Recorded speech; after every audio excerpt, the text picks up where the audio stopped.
ছোট সাদা বাক্সে একটা জগন্নাথের ছবি দিয়ে একটা পেড়া একটা সন্দেশ দিয়ে রেশন দোকানদার বাড়িতে দিয়ে দিচ্ছে, বলে প্রসাদ নাও। এ প্রসাদ নাকি?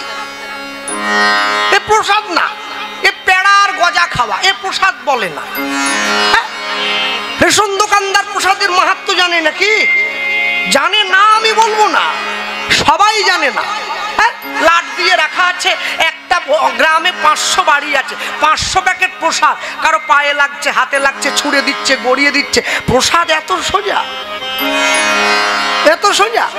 আপনি জগতে চাইলে 5 কিলো লঙ্কা কিনে নিয়ে বাড়ি যেতে পারেন, আপনি চাইলে 5 কিলো ক্ষীর কিনে নিয়ে বাড়ি যেতে পারেন, কিন্তু যদি ঈশ্বরের ইচ্ছা না হয় 5 গ্রাম প্রসাদ তার ইচ্ছা ছাড়া নিয়ে যেতে পারবেন না। এই প্রসাদটা নেওয়া হয় তার ইচ্ছে, আপনি জোর করে চাইলেও পারেন না। সব সময়ের জন্য মনে রাখবেন, পৃথিবীতে মহাপ্রভু যখন এলেন, যখন তিনি পুরীর জগন্নাথের সম্মুখে দাঁড়িয়ে রথযাত্রার দিন নৃত্য করছেন আর রথ পিছনে টানা হচ্ছে, মহাপ্রভু নাচতে নাচতে দাঁড়িয়ে পড়ছেন। যখন দাঁড়িয়ে পড়ছেন, রথটাও দাঁড়িয়ে পড়ছে। মহাপ্রভু ঘুরে একবার জগন্নাথকে পিছন দিকে দেখছেন, বাহ, আমি এরম ছিলাম দেখতে, হ্যাঁ এরম হয়ে গেছি। আর নিজেকে দেখছেন, আবার সামনে নৃত্য করছেন, আবার রথ চলছে। মানে সাক্ষাৎ যেন মনে হয় 2 জায়গায় 2 জগন্নাথ দাঁড়িয়ে আছে। রথের উপরে অচল জগন্নাথ, রথের নিচে সচল জগন্নাথ। হ্যাঁ, বাসুদেব ঘোষে কহে জোড়ো করি হাত, যেই কৃষ্ণ সেই গৌর সেই জগন্নাথ, পদে আছে না? সকলে পড়েছেন তো আপনারা, মনে রাখবেন। এই কথাগুলি এজন্য প্রচার করছি, যাতে মানুষের অন্তরে সম্যক ধারণা তৈরি হয়ে যায়। যারা বৈষ্ণব দেখলে নিন্দা করে, ব্রাহ্মণ দেখলে কটু কথা বলে, ভক্ত দেখলে কটু কথা বলে, কেন বলে, কি জন্য বলে? তাদের অন্তরে সম্যক ধারণাটা আগে দিতে হবে, আগে সম্যক ধারণা দিতে হবে। হ্যাঁ, একজন ভক্ত মানে আমার অনুগামী আর কি, জয়নগর থেকে ফোন করে আমাকে বলছেন, দাদা আমার স্ত্রীকে নিয়ে আমি কলকাতায় বড় একটা হসপিটালে গিয়েছিলাম আজকে 2 দিন, আজকে ফিরে এলাম। আর তারপর বলছে আমার স্ত্রী ভালো আছে, কিন্তু যখন আমার স্ত্রী ভর্তি করেছিলাম আমি তো বাড়ি আসতে পারিনি, ওখানে বসেছিলাম। তা আমি দেখলাম ওই নার্সিংহোমের মধ্যে একটা বড় রাধাকৃষ্ণের মূর্তি বসানো আছে। এই দেখুন, সম্যক ধারণা নেই, কিন্তু কি বলছে? রাধাকৃষ্ণের মূর্তি। মূর্তি কার হয়? মা কালী। মূর্তি কার হয়? দুর্গা। মূর্তি কার হয়? শিব। রাধাকৃষ্ণের মূর্তি নয়, বিগ্রহ। এই সম্যক ধারণা, হ্যাঁ, যার জন্য আজকে সনাতন হিন্দু ধর্মের মানুষের একটা দুর্দশা। ধারণা নেই কাকে বিগ্রহ বলা হয়, মূর্তি কাকে বলা হয়। মূর্তি কাকে বলা হয় জানেন? যেটা আপনি আপনার আবেগ দিয়ে তৈরি করেছেন, একে মূর্তি বলা হয়। কাকে বিগ্রহ বলা হয়? যার প্রতি আপনার আগ্রহ আছে তাকে বিগ্রহ বলা হয়। রাধাকৃষ্ণের মূর্তি নয়, রাধাকৃষ্ণের বিগ্রহ। হ্যাঁ, তা উনি বলছেন ওইখানে রাধাকৃষ্ণের মূর্তি বসানো আছে। তাহলে তারপরে বলছে ওই মূর্তির সামনে রূপোর থালাবাটি গ্লাসে করে গোবিন্দকে সেবা দেওয়া আছে। বা ভালো জিনিস, কিন্তু হলে হবে কি? তারপর বলছে রূপোর থালা গ্লাসটা দেখলেন দাদা, আমিও দেখে আনন্দ পেয়েছিলাম, কিন্তু একটা জিনিস দেখে দুঃখ পেলাম। কোনটা?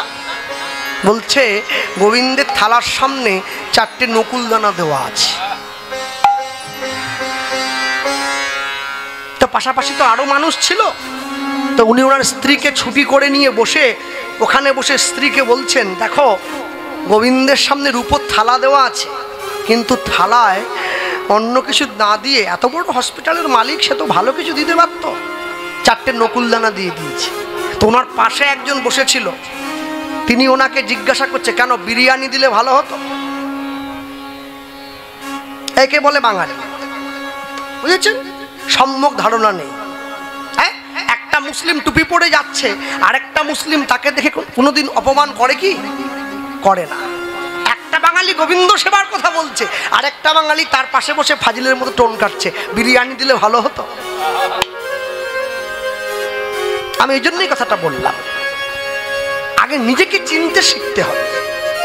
আপনারে লয়ে বিব্রত রহিতে আসে নাই কেহ অবনি পড়ে, সকলের তরে সকলে আমরা, প্রত্যেকে আমরা পরের তরে।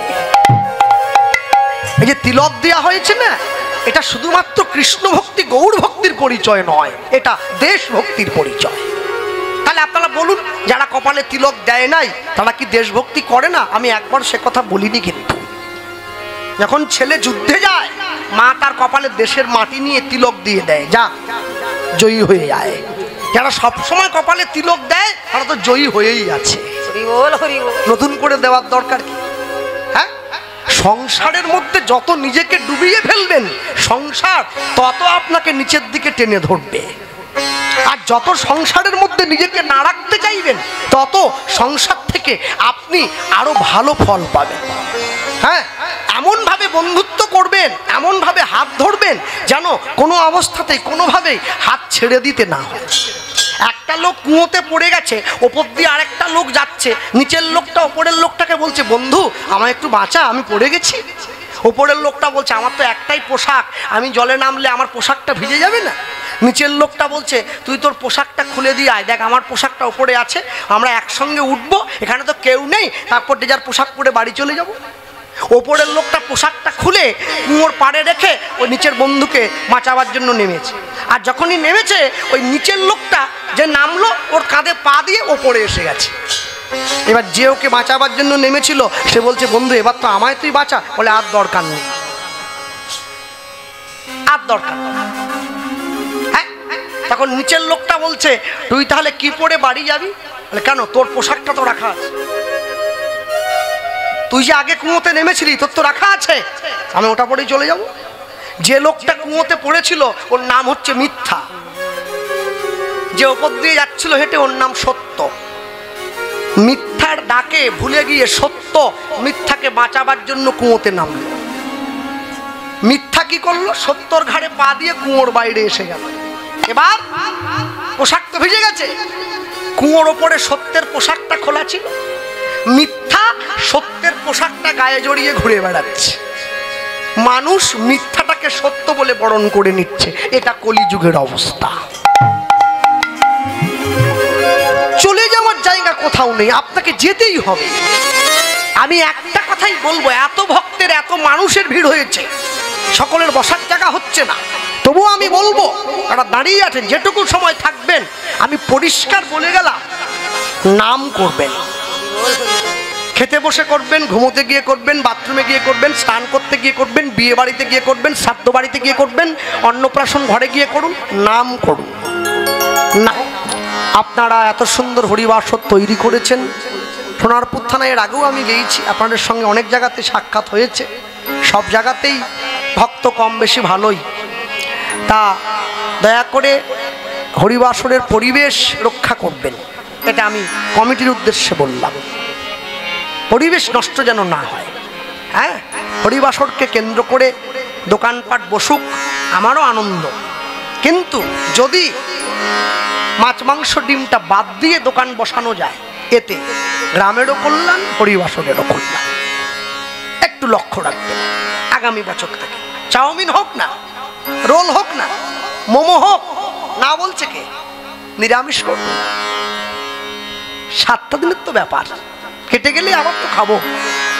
যে গ্রামে হরিনাম হয়, যে গ্রামে সংকীর্তন হয়, যে গ্রামে ভগবানের ঘট বসেছে, সেই গ্রামে যে কদিন হরিনাম হবে সে কদিন গ্রামের মানুষ সম্পূর্ণ নিরামিষ সেবা করবে, তবে তো নামের কৃপা পাবে, না হলে কি করে পাবে?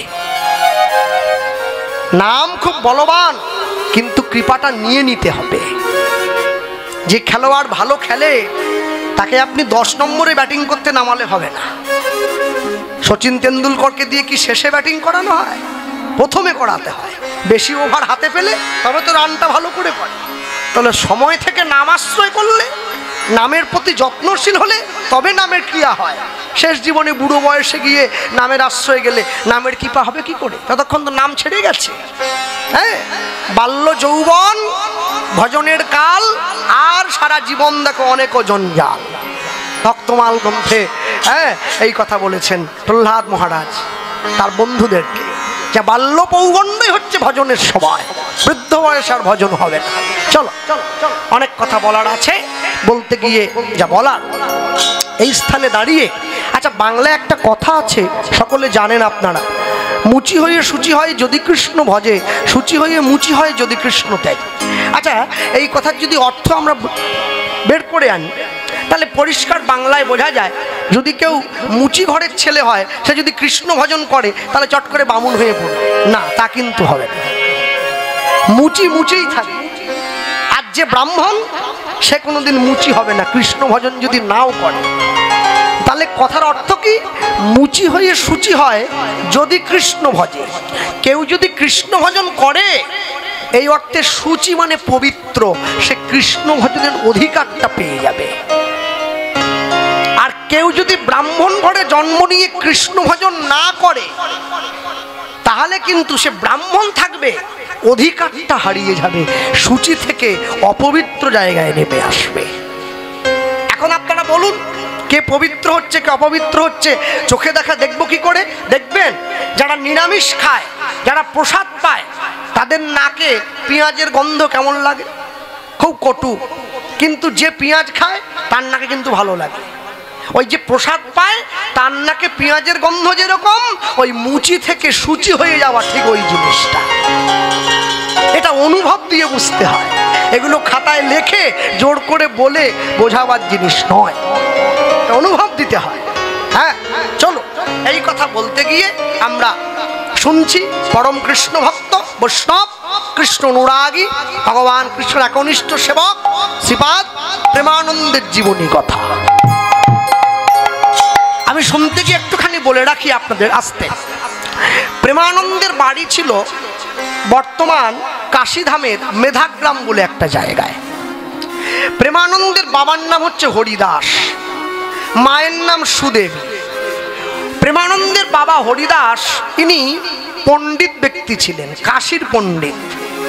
কাশীর পণ্ডিত মানে যে সে ব্যাপার নয়। সাদা পোশাক পরতেন, মাথা ন্যাড়া ছিল, মস্তক মুন্ডন, মাথায় শিখা ছিল, মানুষকে বিদ্যা দান করতেন, হাতে বেদ থাকতো। প্রেমানন্দের বাবা প্রেমানন্দকে গিয়ে বলছে, হ্যাঁ রে প্রেমানন্দ, বলো বাবা, বড় হয়ে কি হতে চাস? বাবা, আমি বড় হয়ে আমার ইচ্ছে আছে কি জানো? আমি তোমার থেকেও বড় পণ্ডিত হব। তাই পণ্ডিত হতে গেলে তো পাণ্ডিত্য অর্জন করতে হবে রে বাবা। তাই আচ্ছা, সদর্শে পূজ্যতে রাজা বিদ্যান সর্বত্র পূজ্যতে, এই পণ্ডিতের ভাষা। যে রাজা হয় সে নিজের দেশে পুজো পায়, যে পণ্ডিত হয় সে পৃথিবীর সব দেশে পুজো পায়। স্বদেশে পূজ্যতে রাজা বিদ্যান সর্বত্র পূজ্যতে। প্রেমানন্দের বাবা গিয়ে যখন প্রেমানন্দকে জিজ্ঞাসা করলো, বড় হয়ে কি হবি? প্রেমানন্দ বলছে, বাবা আমি না তোমার থেকেও বড় পণ্ডিত হব। যেই কথা বলেছে, তাহলে তো গুরুদেবের আশ্রমে থেকে লেখাপড়া করতে হয়, আয় আমার সঙ্গে। আস্তে কথা বলো না। প্রেমানন্দের হাতটা ধরে নিয়ে প্রেমানন্দের বাবা গুরুদেবের আশ্রমে নিয়ে গেছে। প্রেমানন্দের গুরুদেবকে, প্রেমানন্দের গুরুদেব হচ্ছে ওই কাশীধামের রামানন্দ স্বামী মহাশয়, পরম কৃষ্ণ ভক্ত প্রেমানন্দের গুরুদেব। আস্তে, যারা বসে আছেন জ্ঞানীগুণী পণ্ডিতজন, মনে রাখবেন জীবনের 4টি ধাপ ছিল: ব্রহ্মচর্য, গার্হস্থ্য, বানপ্রস্থ, সন্ন্যাস। 10 বছর থেকে 25 বছর পর্যন্ত ব্রহ্মচর্য, 25 থেকে 45 পর্যন্ত গার্হস্থ্য, 45 থেকে 55 পর্যন্ত বানপ্রস্থ, 55 পরে সন্ন্যাস। 10 থেকে 25 ঊর্ধ্বলিঙ্গ ঊর্ধ্বজনী ঊর্ধ্বরতি হয়, ঊর্ধ্ব না হইলে জীবে যাবে জমালয়। পুরুষের লিঙ্গ হয় মস্তকের মণি, তা লইয়া খেলা করে দেবপদ্মজনী। শ্রীরাধিকা হয় তার প্রেমের মহাজন, সেই মানুষের বাড়ে ওজন, তাকে বলে মহাজন। দুটো জিনিসকে রক্ষা করতে শেখায় গুরুদেব, একটা ধৈর্য আর একটা বীর্য, দুটো জিনিস। 10 থেকে 25, 25 থেকে 45 সংসারে ফিরে আসবে, সংসার প্রতিপালন করবে, বিবাহ করবে, নিজ স্ত্রীকে দিয়ে সন্তানের জন্ম দেবে, ভবিষ্যতে সঞ্চয় করবে, নিজ স্ত্রী ছাড়া জগতের বাকি নারীদেরকে মা বলে সম্বোধন করবে, এটি গার্হস্থ্য। 45 থেকে 55 বানপ্রস্থ, নখ বড় রাখবে, চুল বড় রাখবে, জল ছেঁকে খাবে, গুরু দীক্ষা নেবে। নিজের কন্যা যদি উপযুক্ত হয়ে যায়, নিজের মেয়ের সঙ্গে নির্জনে কথা বলবে না, স্ত্রীর সঙ্গে কথা কম বলবে, বানপ্রস্থ। 55 পরে সন্ন্যাস, সংসারের মায়া কাটিয়ে তুমি জঙ্গলে চলে যাবে, নিভৃতে চলে যাবে ঈশ্বর দর্শনের জন্য। এই পদ্ধতিটাকে গুরুকুল বলা হয়। এজন্যে সাধু ভারতবর্ষে দেখা যায়, আমেরিকা লন্ডনে দেখা যায় না। প্রেমানন্দ সেই বিদ্যাটাই শেখার জন্য গুরুদেবের আশ্রমে গেছে। গুরুদেবকে রামানন্দ স্বামী, রামানন্দ স্বামীর কাছে গিয়ে প্রেমানন্দ গুরুদেবের চরণটা জড়িয়ে ধরেছে। গুরুদেব, আমি আপনার আশ্রমে থাকবো। প্রণাম করছে, এসো বাবা প্রেমানন্দ এসো। গুরুদেবকে প্রণাম করছে। বাবা দাঁড়িয়ে আছে, হরিদাস প্রেমানন্দকে বলছে প্রণাম করো গুরুদেবকে। প্রেমানন্দ গিয়ে গুরুদেবকে প্রণাম করলো। জয় জয় শ্রী গুরু, গুরু আমার প্রেম কল্প তরুধ্বনি। জয় জয় শ্রী গুরু, গুরু আমার প্রেম কল্প তরু। জয় জয় শ্রী গুরু, গুরু আমার প্রেম কল্প তরু। জয় জয় শ্রী গুরু, গুরু আমার প্রেম কল্প তরু। বড়ই অদ্ভুত যা পরকাশ, বড়ই অদ্ভুত যাক পরকাশ। বড় অদ্ভুত যাক পরকাশ, বড় অদ্ভুত যাক পরকাশ। আমার হিয়া জ্ঞান ও গতিমির বড় জ্ঞান। আমার হিয়ায় জ্ঞান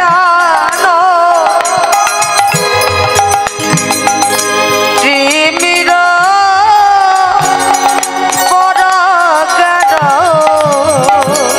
জ্ঞান সুচন্দ্র কিরণে করুণা, জ্ঞান সুচন্দ্রকে রোদে করুণা। আমার অজ্ঞান দূর করেছে, আমার দূর করেছে। ওগো জ্ঞানের বাতি জ্বালাইয়ে দিয়ে আমার অজ্ঞান দূর করেছে। আমার জ্ঞানের বাতি ছেলে দিয়ে আমার জ্ঞান দূর করেছে। ওগো পরম দয়াল শ্রী গুরুদেব, আমার জ্ঞান দূর করেছে। তোমার চরণ তলে মনে আশ্রয় দিও। আমার জ্ঞান দূর করেছে। ওগো আমার মতো পতি আর পাবে না। আমার জ্ঞান দূর করেছে। আমায় অন্তিম কালে কৃষ্ণ বলাইও। আমার জ্ঞান দূর করেছে। আমি নিলাম নিলাম শরণ নিলাম হরিও। অজ্ঞান দূর করেছে। নিলাম নিলাম শরণ নিলাম, অজ্ঞান দূর করেছে। আমার জ্ঞান দূর করেছে।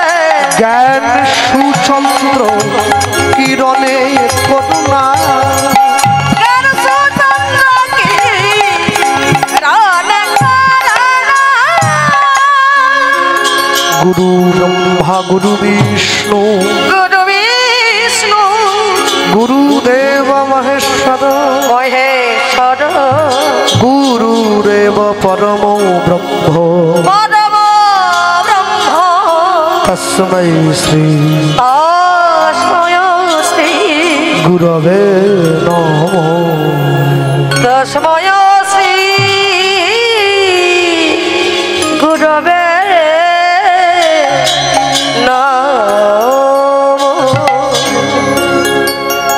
কৃষ্ণ রুষ্ট হলে গুরু রাখিবারে পারে, গুরু রুষ্ট হলে কৃষ্ণ রাখিবারে না রে। হ্যাঁ, প্রণাম করে উঠে দাঁড়িয়েছে। আর যখন উঠে দাঁড়িয়েছে, গুরুদেব প্রেমানন্দের ভক্তিতে বড় সন্তুষ্ট হয়েছে। প্রেমানন্দ এসো আমার কাছে, বুকে জড়িয়ে ধরল। তা তুমি আমার আশ্রমে থাকবে বাবা? হ্যাঁ। আশ্রম শব্দের অর্থ কি? যেখানে কৃষ্ণ ভজনের জন্য শ্রম দিতে হয় তাকে আশ্রম বলে বলা হয়। আর যেখানে বিনা আশ্রমে সব কিছু পাওয়া যায় তাকে হোস্টেল বলা হয়। আশ্রম হোস্টেলের তফাৎ আছে তো? হ্যাঁ। সঙ্গে নিয়ে গিয়ে গুরুদেব প্রেমানন্দের হাত ধরে প্রেমানন্দকে বলছে, প্রেমানন্দ আশ্চর্য কি জানো? শোনো, আমার আশ্রমে থাকতে গেলে একটু শ্রম দিতে হয় বাবা। একটা নতুন জিনিস, গতকাল আমার কীর্তনে ছুটি ছিল, আমার কাছে পুরীর পান্ডার একটি ছোট্ট বই আছে যাকে চৈতন্য চকড়া বলে বলে। আপনারা করচা শুনেছেন, ওটাকে চকড়া বলে। তো সন্ধেবেলায় বসে বসে আমি পৃষ্ঠা উল্টাচ্ছিলাম, একটা খুব মজার জিনিস চোখে পড়ল। এই জগন্নাথ দেবের যে নবকলেবর হয় ওটা 12 বছর অন্তর। ওই পুরনো ব্রহ্মশিলাটা পরিবর্তন করে যে নতুন জগন্নাথের অঙ্গে স্থাপন করা হয় না, ওই স্থাপন করার সময় কিছু জিনিস দিতে হয় শিলার সঙ্গে, তুলসী আরো যা যা কিছু ফুল, একটু মাল্য, সবকিছু দিয়ে শিলাটাকে সাজিয়ে এরপরে জগন্নাথের হৃদয়ে স্থাপন করে দেওয়া হয়। 12 বছর পর যখন পুরনো জগন্নাথের দেহ থেকে ওই শিলাটাকে আবার বের করা হয়, যেমন তুলসী তেমনই থাকে, যেমন ফুল তেমনই থাকে, যেমন মালা তেমনই থাকে, না শুকায় না পচে যায়। এখানেই প্রমাণ হয় জগন্নাথের ব্রহ্মশিলা সাক্ষাৎ জীবন্ত। যারা অভক্ত তারা এগুলো বোঝে না। মানুষ কত নিম্নগামী জানেন? আজকে আসার সময় আমি যখন জলপথের রাস্তা দিয়ে ঘুরলাম, রাস্তার পাশে একটা তিরপল টাঙিয়ে ছোট দোকান করে লটারির টিকিট বিক্রি হচ্ছে। যে বিক্রি করছে সে বাড়ির মা গিয়ে লটারির টিকিট মেয়ে মানুষ জুয়ার জিনিস বিক্রি করছে। সমাজ কত নিম্নগামী, আমাদের রুচিটাও নিম্নগামী। হ্যাঁ, নারী জাতি তারা জুয়ার আসনে গিয়ে বসে। মনে রাখবেন, অনেক যত্ন করে আত্মার উন্নতি করতে হয়, একটু অবহেলা করলে তার অবনতি হয়ে যায়। আপনি 10 দিন সাধুর সঙ্গে মিশুন, মনোভাব সাধুর মতো তৈরি হবে। আপনি 10 দিন চোরের সঙ্গে মিশুন, মনোভাব চোরের মতো তৈরি। এই গ্রামের নাম কি? হাড়াল। আড়াল নাকি? আড়াল, গাড়াল গাড়াল, ওই যে গাড়াল কালীতলা। এই যে হ্যাঁ, এই গাড়াল গ্রামে একটা গোয়ালা আছে, প্রত্যেক দিন 10টা বাড়িতে দুধ দিয়ে বেড়ায়। ওর গরুটা আবার 10 কিলো দুধ দেয়। হ্যাঁ, আমি প্রথমেই শুনেছি তো গাড়াল। বারবার ধরে বলছি কেন? একটু মায়েদের দিয়ে বলিয়ে নিলাম, ঘুমোচ্ছে তো। হ্যাঁ, এই গ্রামে একটা গোয়ালা আছে, প্রত্যেক দিন 10টা বাড়িতে দুধ দিয়ে বেড়ায়। ওর গরুটা আবার 10 কিলো দুধ দেয়। তা যেহেতু গ্রামে রথ উৎসব কেন্দ্র করে কীর্তন হবে, মেলা হবে, পুতুল নাচ, হ্যাঁ, তা সেই গ্রামে ওই কলকাতায় থাকে একজন এসেছে, সে গোয়ালাকে ডেকে বলছে যে কালকে থেকে আমার বাড়িতে 1 কিলো করে দুধ দিয়ে যাস। কেন? আমার মেয়ে জামাই এসেছে, আমার নাতিটা এসেছে, ওকে দুধ দেবো। গ্রামের খাঁটি গরুর দুধ। কত করে দাম নিচ্ছে? বলে আগে 60 টাকা কিলো। আমি তোকে 80 টাকা করে দেবো। গোয়ালা চিন্তা করছে দুধের দাম তো এক ধাক্কায় 20 টাকা বেড়ে গেল, কিন্তু গরুকে যদি বলি তোকে আমি 20 টাকা বেশি দিচ্ছি, 1 কিলো দুধ বেশি দে, ও তো দেবে না, ওটা 10 কিলোই দেবে। তা আমি জীবনে কোনোদিন দুধে জল মেশাইনি, এত ভালো খদ্দের আমি ছাড়বো না। এখানে সব ভালো গোয়ালা, আমি মেদিনীপুরের কথা বলছি। ও চিন্তা করলো খদ্দার হাতছাড়া করলে চলবে না, আমাকে খদ্দার ধরতেই হবে। 10 কিলো দুধে 1 কিলোর জল দিলে কে আর দেখতে যাচ্ছে? 11 কিলো করে দিয়েছে। ওই বাড়িতে দিচ্ছে 1 কিলো, মালিক তো একবারে গামলা পেতে নিয়ে গেছে 1 কিলো দুধ। মালিকের স্ত্রীর আবার দুধটা পছন্দ হয়নি, দুধ দেখছে এতদিন পর্যন্ত অনেকে আমার সঙ্গে মিশেছে, এইভাবে তো কেউ মেশেনি। জল যেভাবে মিশলো, পড়া মাত্র আমার রঙে রং হয়ে গেল, ধরতেই পারবে না। দুধ ভাবছে এই এতদিন পরে বন্ধু পেয়েছি, আয় বন্ধু বুকে আয়, জড়িয়ে ধরেছে। জল বলছে শোনো ভাই, তুমি 60 টাকা কিলো 80 হয়ে গেছো, আমি তো 6 টাকা লিটার, আমাকে কে কেনে? দুধ বলছে আমি তোর বন্ধু হয়ে তোকে কথা দিলাম, আজ থেকে যখনই জীবনে তুই আমার সঙ্গে মিশবি, আমিও যে দামে বিক্রি হব তুইও সে দামে বিক্রি হবি। যা,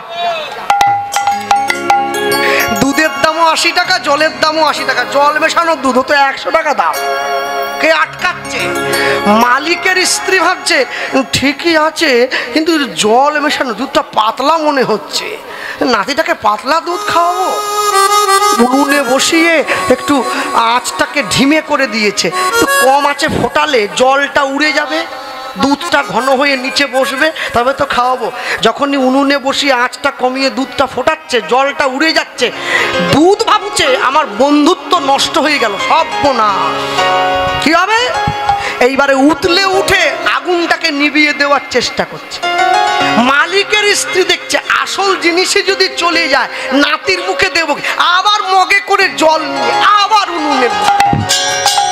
দুধ বলে বন্ধু আয়, এই জন্যই অপেক্ষা করছে।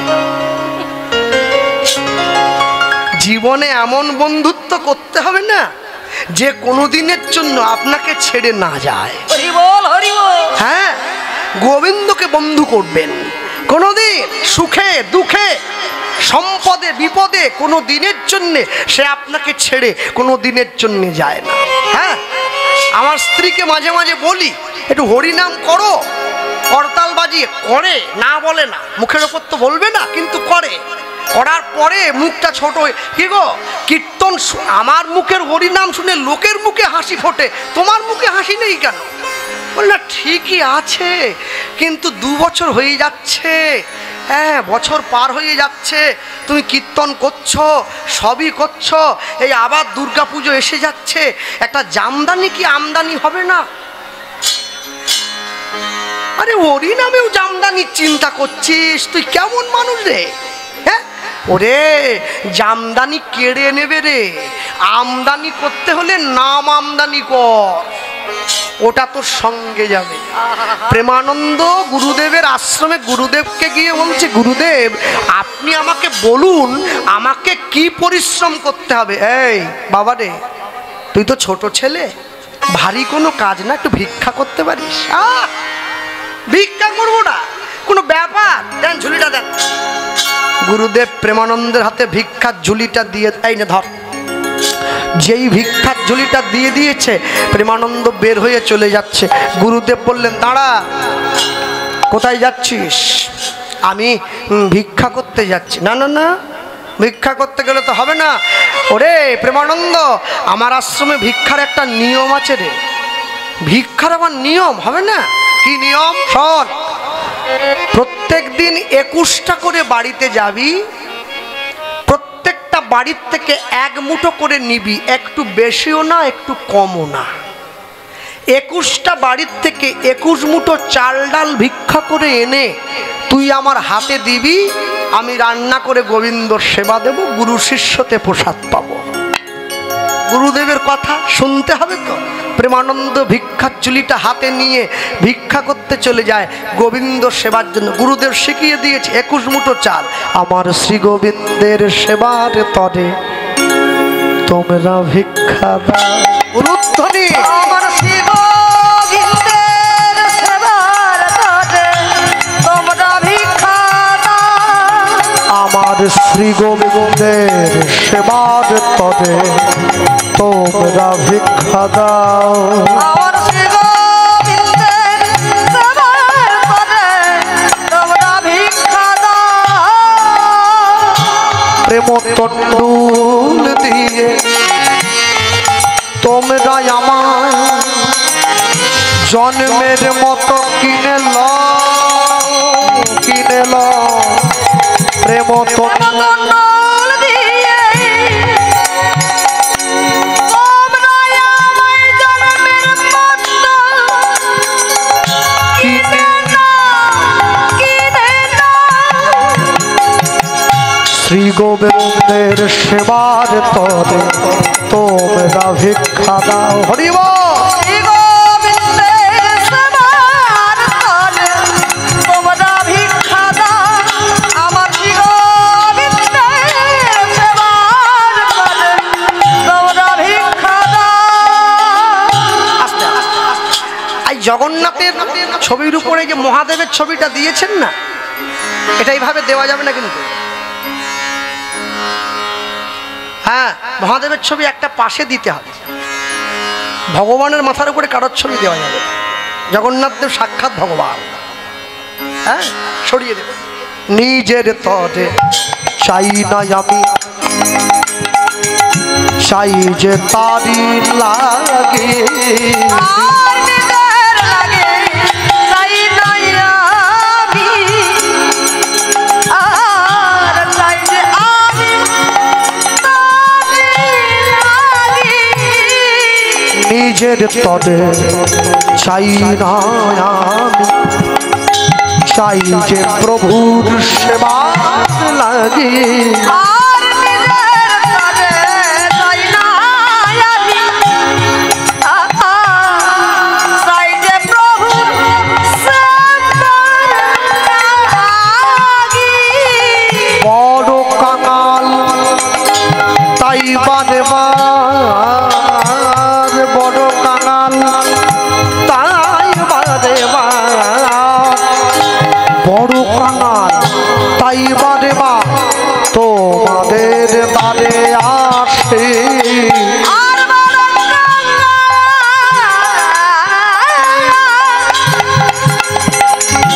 হই গই আমি, আর নাই গই আমি আসি। শ্রী গোবিন্দের সেবার তরে তোমরা ভিক্ষা দাও। আমার শ্রী গোবিন্দের সেবার তরে তোমরা ভিক্ষা দাও। আমার শ্রী গোবিন্দের সেবার তরে তোমরা ভিক্ষা দাও। আমায় তোমরা ভিক্ষা দাও, ভিক্ষা দাও, তোমরা ভিক্ষা দাও, ভিক্ষা দাও, তোমরা ভিক্ষা দাও। তোমরা ভিক্ষা দাও। মুষ্টি ভিক্ষা করিয়া যায় প্রেমানন্দ, জয় প্রেমানন্দ। তা দেখিয়া গুরুদেবের প্রাণে বড়ই আনন্দ। বড় আনন্দ।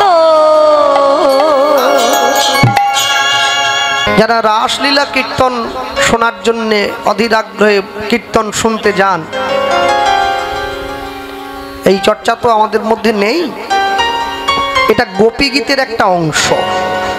রাসলীলাতে গোপী গীত বলে একটা অধ্যায় আছে। শ্রীমদ্ ভাগবতের 29তম অধ্যায় থেকে 33তম অধ্যায় পর্যন্ত রাসলীলার বর্ণনা। 29, 30, 31, 32, 33। এই 31তম অধ্যায় শেষ হচ্ছে, 32তম অধ্যায় শুরু। সেই সময় গোবিন্দ গোপীদেরকে প্রশ্ন করলেন, তোমাদের নিজেদের ঘরে স্বামী আছে, তোমাদের সন্তান আছে, তোমাদের সংসার আছে, তোমাদের সংসার পূর্ণ, ঐশ্বর্য বীর্য যশস্বী জ্ঞান বৈরাগ্য বৃন্দাবনের ব্রজগোপী, তোমাদের কোনো অভাব নেই। তারপরেও তোমরা সবকিছু ছেড়ে দিয়ে আমার মুরলীর ধ্বনি শুনে কেন ছুটে এলে? এই প্রশ্ন গোবিন্দ করলেন। পৃথিবীতে যত ধর্ম আছে, হিন্দু, মুসলমান, জৈন, বৌদ্ধ, খ্রিস্টান, সমস্ত ধর্মে দেখানো হয়েছে ভগবান কত ভয়ঙ্কর, ভগবানের খুব রূঢ় রূপ। যার জন্য দেখেন না, ইসলাম ধর্মের ভাইয়েরা যত গরিব হোক কোরবানিতে ধার করে হলেও একটা পশু কোরবানি দেয়। কেন? আল্লাহকে ভয় পায়, নাহলে আল্লাহ বিরুষ্ট হয়ে যাবে, দিতে হবে। কিন্তু সনাতন হিন্দু ধর্মে ভগবান শুধু ভয়ঙ্কর নয়, আমাদের ভগবান প্রেমিক, আমাদের ভগবান রসিক, আমাদের ভগবান নাগর, আমাদের ভগবান নটবর। এই শ্লোক তার প্রমাণ। হ্যাঁ, যারা এর বাড়িতে রামকৃষ্ণ কথামৃত, যারা রামকৃষ্ণ দেব পরমহংসদেবের আশ্রমে দীক্ষা নিয়েছেন, যাদের বাড়িতে রামকৃষ্ণ কথামৃত আছেন, দেখবেন রামকৃষ্ণ কথামৃত বইটা খুললেই বইয়ের প্রথম পৃষ্ঠাতেই কিচ্ছু লেখা নেই, মাঝখানে এই শ্লোকটাই লেখা আছে, তব কথামৃতম তপ্ত জীবনম কবি বিরড়িতম কলমশনাশম শ্রবণ মঙ্গলম শ্রীমদাততম ভুরি গৃণন্তিতে ভুরিদা জনা। এই শ্লোক।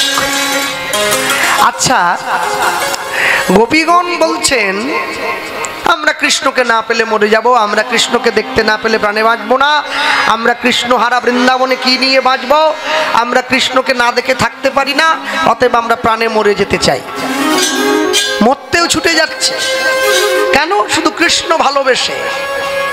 এই যে মায়েরা বসে আছেন, যারা বাড়িতে প্রত্যেক দিন সন্ধেবেলা করে মাথার চুলে চিরুনি দেন, সিঁদুর পরেন, শাঁকানো হয়, সিঁদুর ছুঁয়ে প্রণাম করেন, তারপরে সেজে গুজে কোথাও ঘুরতে যান, মেলাতে যান, ইসে যান, শুধু কিন্তু নিজের স্বামীকে দেখাবার জন্য নয়, এই সাজটা বাইরের লোককে দেখাবার জন্যও। দেখো আমার শাড়িটা কত ভালো মানিয়েছে, দেখো এই সিঁদুরটা আমার কপালে কত সুন্দর শোভা হয়েছে, এই চুলের ক্লিপটা আমার চুলে কত সুন্দর মানিয়েছে। কিন্তু এখানে কিন্তু আছে, বৃন্দাবনের ব্রজগোপীরা তারা যা সাজ সাজেন কাউকে ভোলাবার জন্য নয়, শুধু কৃষ্ণকে ভোলাবার জন্য।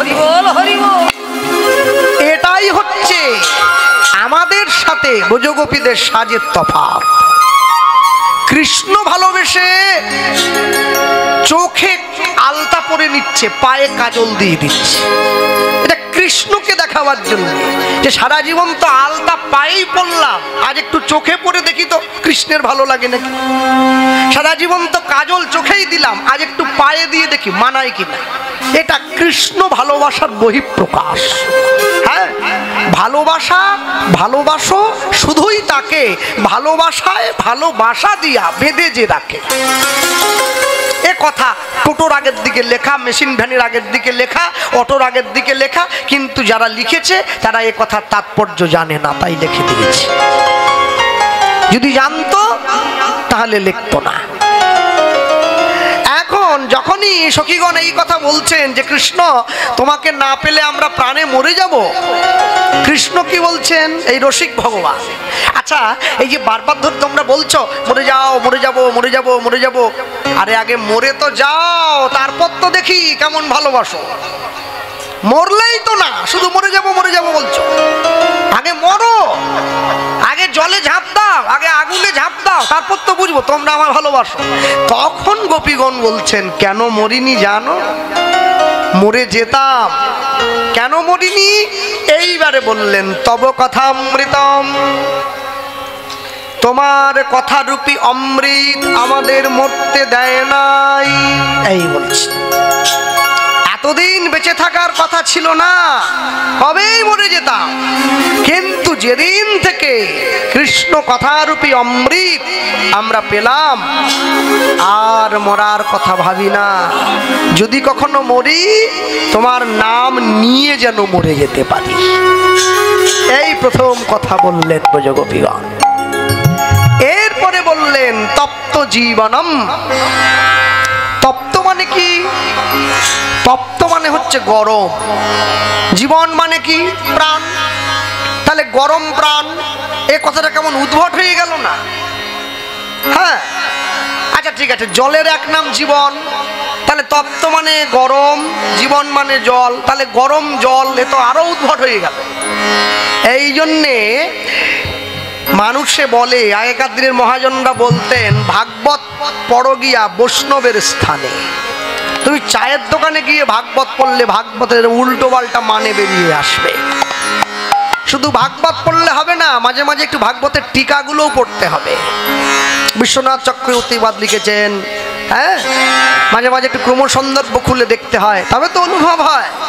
হ্যাঁ, এই অর্থে গরম জলও নয়, গরম প্রাণও নয়, এইখানে তপ্ত জীবন। এই তপ্ত জীবনটার মানে হলো, আস্তে মরুভূমিতে চলতে গিয়ে কোনো পথহারা পথিক যখন সে প্রচণ্ড জলতৃষ্ণায়, জলের পিপাসায় ক্লান্ত হয়ে তার প্রাণ চলে যাওয়ার জোগাড় হয়, সেই সময় তাকে যদি এক বিন্দু জল কেউ দেয়, সে যেমন প্রাণ রক্ষা করে, তার প্রাণ যেমন ফিরে আসে, সংসার রূপী মরুভূমিতে চলতে গিয়ে যাদের প্রাণ ওষ্ঠাগত হয়ে গেছে, তাদের কাছে কৃষ্ণ কথা ওই এক বিন্দু জলের মতো।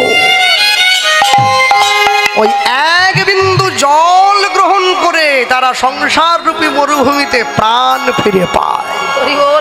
তব কথামৃতম তপ্ত জীবনম। এরপরে বলছেন, কবিভিরিতম, তোমার কথা কবিগণের দ্বারা প্রশংসিত। যত কবি, যত গায়ক, যত লেখক, সবাই তোমার কথাকে ধন্য ধন্য করেছে। শুধু আমরা যে করছি তা তো নয়, সবাই করেছে। সখী সে হরি কেমন বল, যার নাম শুনে যা এত প্রেম জাগে, চোখে আনে এত জল, সখী সে হরি কেমন বল। কবিগণ পর্যন্ত তোমার কথাকে মর্যাদা দিয়েছে। কবিভিরিতম। এরপরে বললেন, কলমশ নাশম। কলমশ মানে হচ্ছে দুঃখ, কলমশ মানে জ্বালা, কলমশ মানে যন্ত্রণা। তোমার কথা শোনা মাত্র, বলার দরকার নেই, শোনা মাত্র জীবের ত্রিতাপ জ্বালা দূরে চলে যায়। এরপরে বলছেন, শ্রবণ মঙ্গলম, শুনলেই মঙ্গল। হ্যাঁ, এরপরে বলছেন, শ্রীমদাততম, যে কথায় আনন্দ একটু একটু করে বর্ধিত হয়, কোনোদিন কমে না। আজ থেকে 500 বছর আগেও নাম শুনেছিলেন তো, হরে কৃষ্ণ কৃষ্ণ কৃষ্ণ হরে হরে, হরে রাম রাম রাম হরে হরে। এখন 2025 সালেও তো নাম একই হচ্ছে, কিন্তু যারা গুছিয়ে সুন্দর করে নাম গায়, লোকে বলে, বাবা আরেকটু গাও তো। কেউ তো বলে না নামটা পাল্টে দাও। এটাই নামের মহিমা। যত শুনবেন তত মঙ্গল হবে, তত আনন্দ বাড়বে। শ্রীমদাততম ভুরি গৃণন্তিতে ভুরিদা জনা। তোমার এই কথা যারা জগৎ মাঝে বলে বেড়ায়, যারা প্রচার করে বেড়ায়, কোনো মূল্যেই তাদেরকে কেনা যায় না, তাদের মূল্য সবার উপরে থাকে। কে নিন্দা করলো, কে বাজে কথা বললো, কে কটু কথা বললো, হ্যাঁ, মনে রাখবেন যারা বসে আছেন, শ্রী গৌরাঙ্গের দুটি পদ, যার ধন সম্পদ, সে জানে ভক্তি রসসার। বাস্তব জগতে চলতে গেলে প্রতিটা মানুষেরই দুটো করে পায়ের দরকার হয়। আমার চৈতন্য মহাপ্রভুর দুটো পা, নতুন করে বলার কি আছে? না না, চৈতন্য মহাপ্রভুর একটা পা হচ্ছে রাধা, একটা পা হচ্ছে কৃষ্ণ। শ্রী গৌরাঙ্গের দুটি পদ। এরপরে বললেন, যার ধন সম্পদ।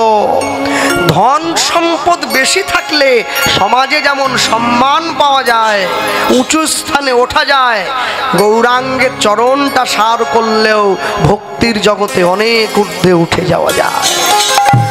শ্রী গৌরাঙ্গের দুটি পদ, যার ধন সম্পদ, সে জানে ভক্তি রসসার। গৌরাঙ্গ মধুর লীলা, যার কর্ণে প্রবেশিলা, হৃদয় নির্মল ভেল তার। আজিও শুনিতে যেই, শুনিতে শুনিতে সেই, কি অদ্ভুত চৈতন্য চরিত।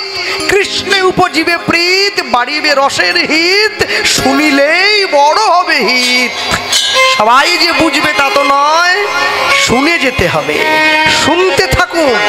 হ্যাঁ, কানে যদি ময়লা জমে যায় একবার কাঠি দিয়ে খোঁচা দিলেই কান পরিষ্কার হয় না, বারবার করে পরিষ্কার করতে হয়। প্রথমে অল্প একটু, তারপরে আরেকটু, তারপরে আরেকটু, শেষে একটু সর্ষের তেল দিয়ে এরকম করলে পুরো কানটা পরিষ্কার হয়ে যায়। তেমনি শুনতে শুনতে শুনতে শুনতে শুনতে শুনতে এক না একদিন ঠিক তার কথা আমাদের বোধগম্য হবে, তখন আমরা তার সম্বন্ধে বুঝতে পারব। হ্যাঁ, চৈতন্য মহাপ্রভু শুধুমাত্র নেচে গিয়ে শ্রীবার সঙ্গনে খিচুড়ি খেয়ে হরিনাম করে চলে গেলেন, এ ধারণা আমরা মনের মধ্যে বসিয়ে রেখে দিয়েছি।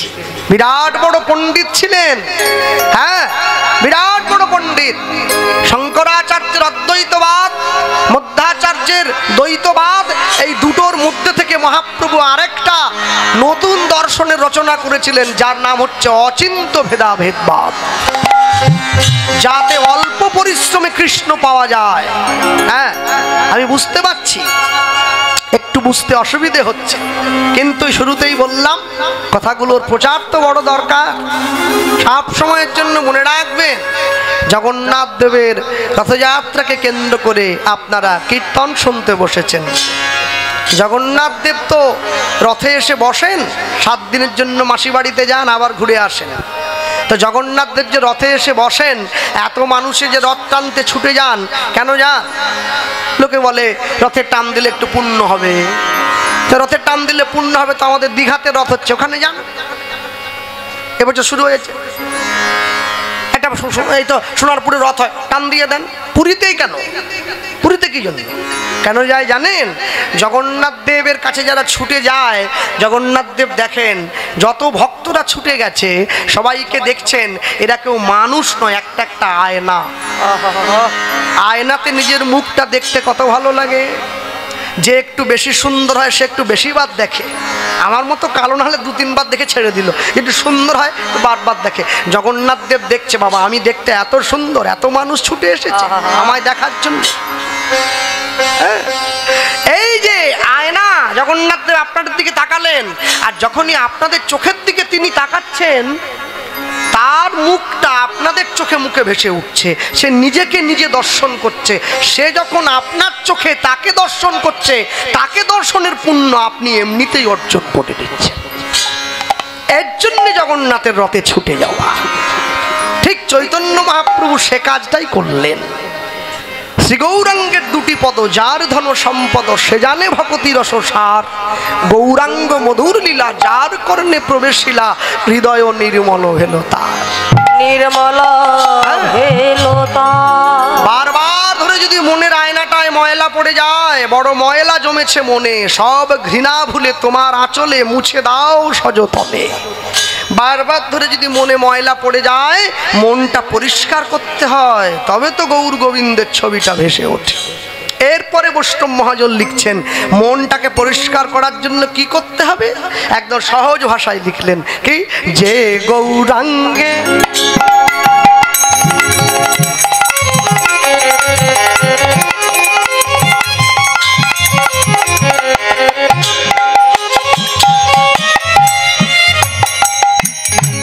ওগো যে গৌরাঙ্গে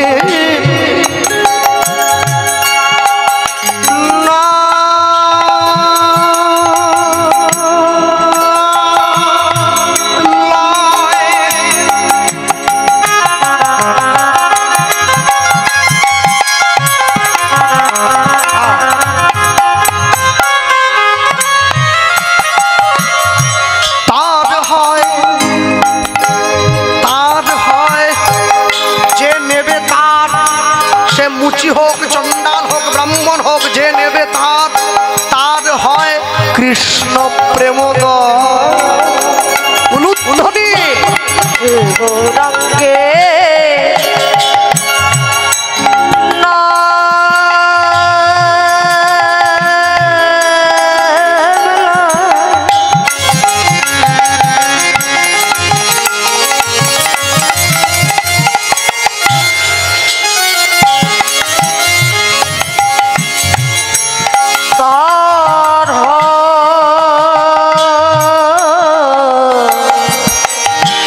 রে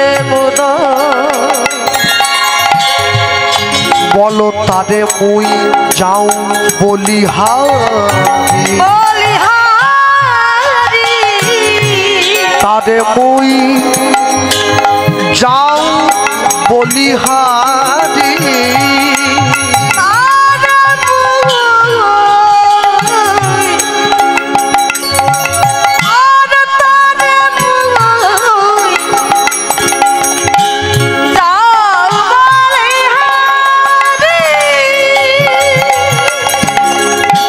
গৌরাঙ্গ গুণেতে ঝুরে অগণিত লীলা তাহে স্ফুরে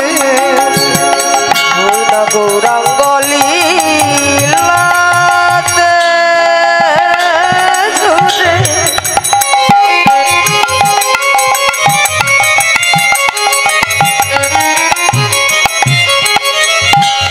তার গণিত লীলা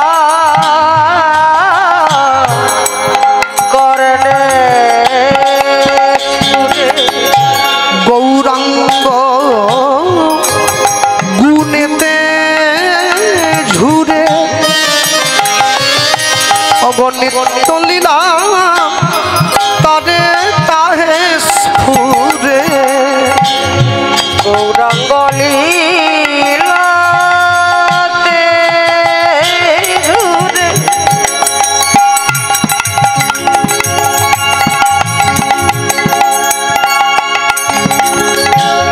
নিত্য লীলা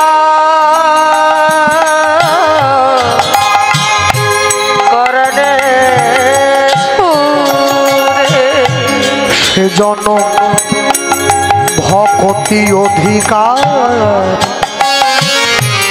সেজন ভকতি অধিকার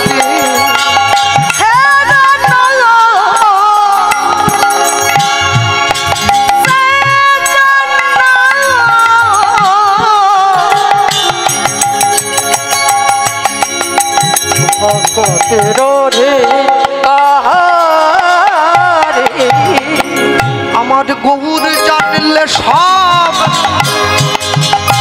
জানা হলো ওরে গৌর জানলে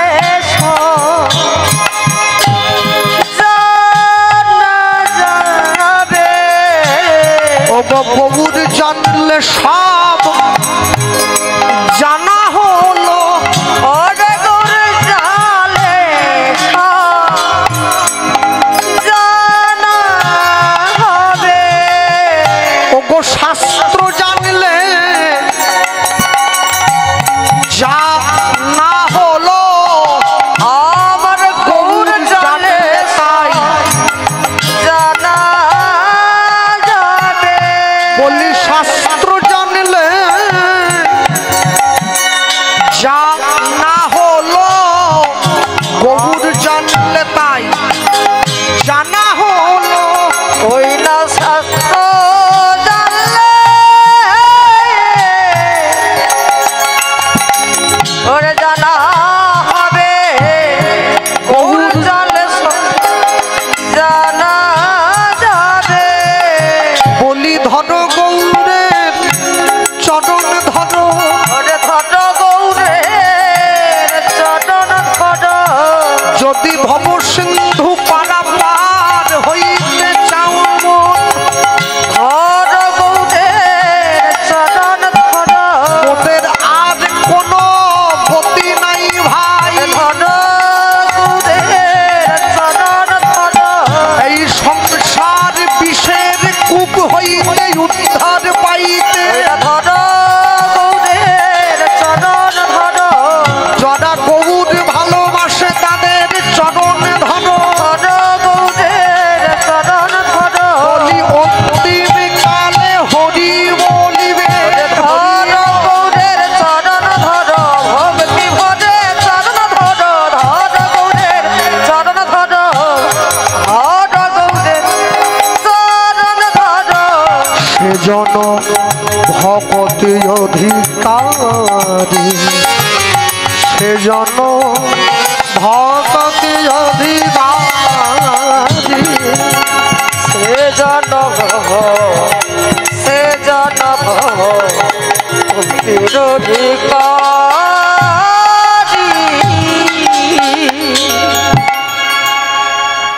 জগন্নাথ দেবকে সেবা দেওয়া হয়।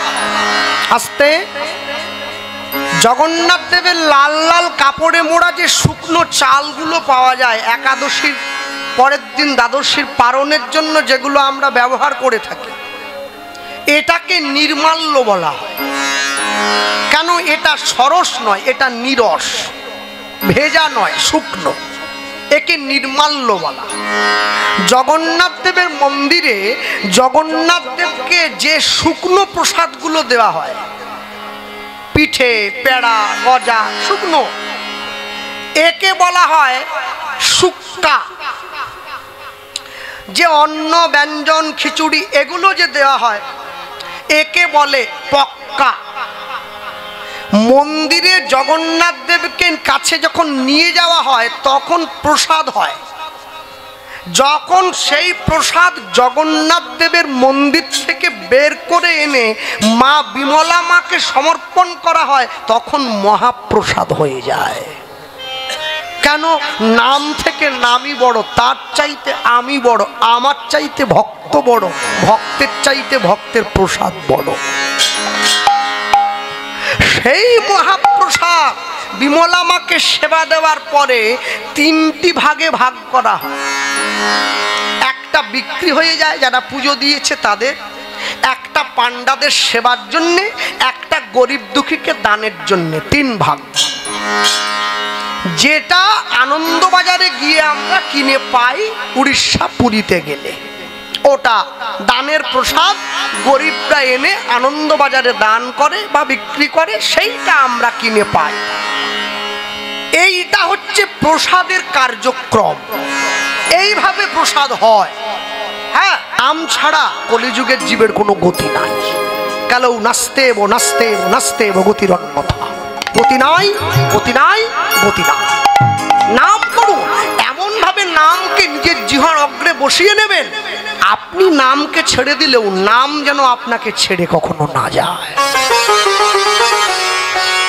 আপনাকে নাম যদি ছেড়ে না যায়, তাহলে দেখবেন মৃত্যুর সময় আপনি না চাইলেও নাম বেরিয়ে আসে। হ্যাঁ, একদম অন্তিমে গিয়ে মহাজন কি লিখছেন, ওই দেখুন যেটা আমি বললাম ওটাই। কি? যদি কেউ দীঘার সমুদ্রে গিয়ে গা ভাসায়, সমুদ্রের ঢেউ আপনাকে ধাক্কা দিয়ে সমুদ্রের পাড়ে পৌঁছে দেয়, ঢেউয়ের নিয়মিত তাই। কিন্তু কেউ যদি গৌর প্রেমে গা ভাসায়, ওই প্রেম তাকে সংসারে পাঠায় না, টেনে গৌরের চরণের দিকে নিয়ে যায়। গৌর প্রেম রসার নবে, তাই গৌর হরিব।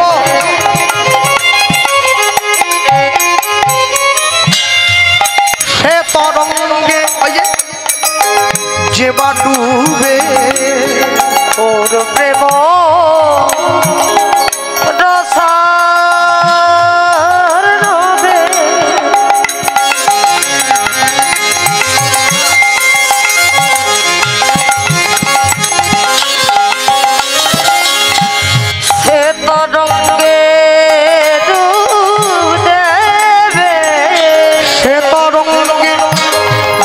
ডুবে, হে তরঙ্গে যে বা ডুব দিবে। আজকে কিন্তু একটা বিশেষ দিন, আপনাদের কাছেও আনন্দের দিন। আজ কীর্তন হচ্ছে, সকলে এসেছেন, কিন্তু আমার কাছে আরো বড় আনন্দ। কেন বলুন তো? আজ আমার জন্মদিন। আমি এই দিনে পৃথিবীতে এসেছিলাম। হ্যাঁ, প্রতি বছর সোজা রথ থেকে উল্টো রথের মধ্যেই আমার জন্মদিন পড়ে। গত বছর মঙ্গলবার পড়েছিল, এবছর বুধবারে পড়েছে। হ্যাঁ, যাই হোক, জন্মদিনে দাঁড়িয়ে ভগবানের কথা বলার মতো সৌভাগ্য অর্জন হয়েছে। তারপরে আপনাদের মতো ভক্তচরণ দর্শনের সৌভাগ্য হয়েছে। সকলে আশীর্বাদ করবেন, সারা জীবন এই নামটা সঙ্গে নিয়ে যেন চলে যেতে পারি। যে আমাকে যাই বলুক, আমি জানি শেষের দিনে যে আমার নিন্দা করছে তাকেও কিন্তু নাম আশ্রয় করতে হবে। এটাই গৌর হরিবল, হরিবল, হরিবল। গৌর প্রেম রসার নামে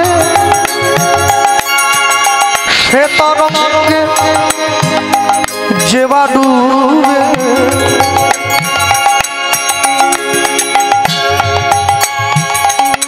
সে রাধা মাধব অন্তরঙ্গ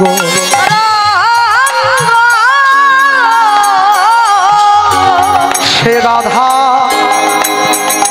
মাধব অন্তরঙ্গ সে রাধা সে রাধা মাধব অরঙ্গে তোমরা গৃহে বা বনেতে থাকো ও গো হা গৌরাঙ্গ বলে ডাকো উলুধ্বনি বনেতে থাকো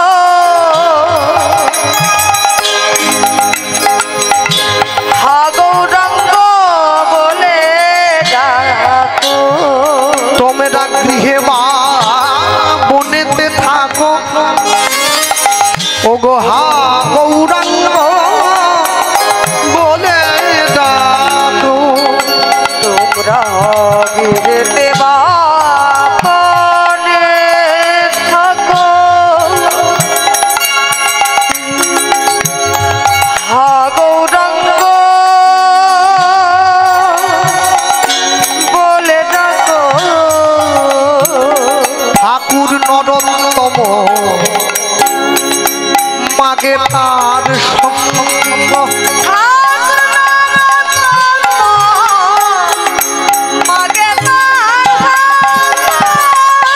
ঠাকুর নরোত্তম মাগে তার সঙ্গ